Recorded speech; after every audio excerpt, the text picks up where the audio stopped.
नमस्कार दोस्तों, मैं हूं संजय कथुरिया, प्रोफेसर बड़ा बिजनेस प्राइवेट लिमिटेड। और आज आपके सामने अपना एक कोर्स लेके आना चाहता हूं जिसका नाम है डेट मैनेजमेंट। डेट क्या होता है? आप पे उधार।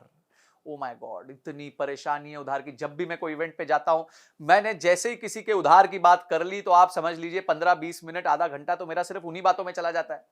क्यों? सबकी एक ही मुसीबत है भाई, उधार। या तो उधार लिया हुआ है या उधार दिया हुआ है, गलत लिया हुआ है, ज्यादा महंगा लिया हुआ है, समझ नहीं आ रहा क्या करे। बिजनेस में उतना प्रॉफिटेबिलिटी नहीं है, इंटरेस्ट पे नहीं कर पा रहा, एक का चुकाने के लिए दूसरे से ले रहा हूं, दूसरे का चुकाने के लिए तीसरे से ले रहा हूं, टोपियां घुमा रहा हूं। ओ माय गॉड, इतनी प्रॉब्लम मैं आपको बता नहीं सकता। इतनी प्रॉब्लम होती है लोगों को क्योंकि उनको डेट को मैनेज करना नहीं आता।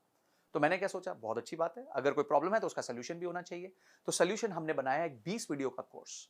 बहुत पावरफुल कोर्स है, जिसमें हमने बताया कि डेट होता क्या है, डेट लेने के क्या तरीके। देखिए, हमने पूरी साइकिल को समझाया है कि जब आप डेट लेने जाते हैं तो आपको किन चीजों का ध्यान रखना चाहिए। आपको अपने बजट्स बनाने चाहिए, आपको अपने फोरकास्ट बनाने चाहिए, आपको गवर्नमेंट की स्कीम्स का फायदा लेना चाहिए। उसके बाद आपको किस तरीके से प्रेजेंट करना चाहिए, कहां आपके चार्टर्ड अकाउंटेंट आपके काम आएंगे, क्या क्या सोर्सेज हैं, क्या इंटरेस्ट रेट होते हैं, कौन सी स्कीम गवर्नमेंट की होती है, क्या चीजें आपको ध्यान रखनी है। और लोन के टाइम डॉक्यूमेंटेशन बहुत इंपॉर्टेंट होती है, क्योंकि लोन लेते वक्त आपका कुछ ना कुछ गिर भी चला जाता है, आपकी कॉर्पोरेट गारंटीज लगती हैं। लोन आने के बाद उसका सैंक्शन लेटर आता है। सैंक्शन लेटर में बहुत सारे टर्म्स होते हैं, टर्मिनोलॉजीज होती हैं, जिसका आपको ध्यान रखना पड़ता है। उसके बाद आपको आपका क्रेडिट स्कोर आप कैसे मैनेज कर सकते हो। कल को अगर आपने लोन टाइमली दे दिया तो फटाफट उसको क्लोजर कैसे करा सकते हो ताकि आपका सिबिल खराब ना हो जाए। अगर आप डिले कर रहे हो तो कैसे उसको डील करना चाहिए, सेटलमेंट कैसे करना चाहिए। अगर आपका डिफॉल्ट हो गया तो क्या प्रॉब्लम होगी। अगर आपकी कंपनी बाद में जाके एनसीएलटी में चली गई तो आपको किन चीजों का ध्यान रखना चाहिए। आप डेट के प्रॉब्लम से बाहर कैसे आ सकते हो। माय गॉड, मेरे टॉपिक्स कंटिन्यू करते जाएंगे। इनकम टैक्स के क्या रूल्स होते हैं, ये सारी चीजें हमने समझा दी। यानी कि आपको लोन लेना है, किस तरीके से लेना है। उसके बाद आपको लोन सर्विस करना है, यानी कि जब लोन आप पे चल रहा है तो किस तरीके से अपना रिलेशनशिप बना के उसको सर्विस करते रहना है।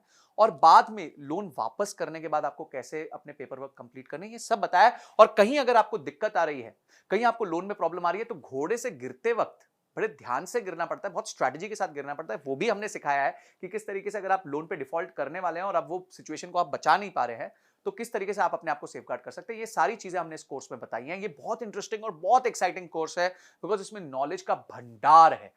तो मैं चाहूंगा, एक बिजनेस को चलाने के लिए दो ही तरीके से पैसे रेज किए जा सकते हैं, या तो आप लोन ले सकते हो या मार्केट से शेयर बेच के अपने पैसे रेज कर सकते हो।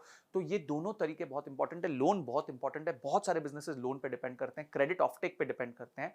तो आपको ये देखना है कि आप जो है किस तरीके से अपने आप को सेफगार्ड करते हुए अपने बिजनेस में लोन भी ले ले, उसको प्रॉपर्ली सर्विस भी कर दे और उसको वापस भी कर दे, ताकि आपका बिजनेस हमेशा फलता फूलता रहे। तो उसके साथ आपको बहुत सारे रीडिंग मटेरियल मिलेंगे। अगर आपने इस कोर्स को अनलॉक किया तो ऐसा नॉलेज का भंडार मिलेगा जिसको देखने के बाद आपको लोन संबंधी कभी कोई दिक्कत नहीं आएगी, ये मेरी तरफ से गारंटी है। तो आपने इस कोर्स को अनलॉक किया, उसके सारे रीडिंग मटेरियल पढ़े और इस वीडियो को देख के समझा कि ये कोर्स आपके जीवन में इतना इंपॉर्टेंट क्यों है। इन सब के लिए आपका बहुत बहुत धन्यवाद।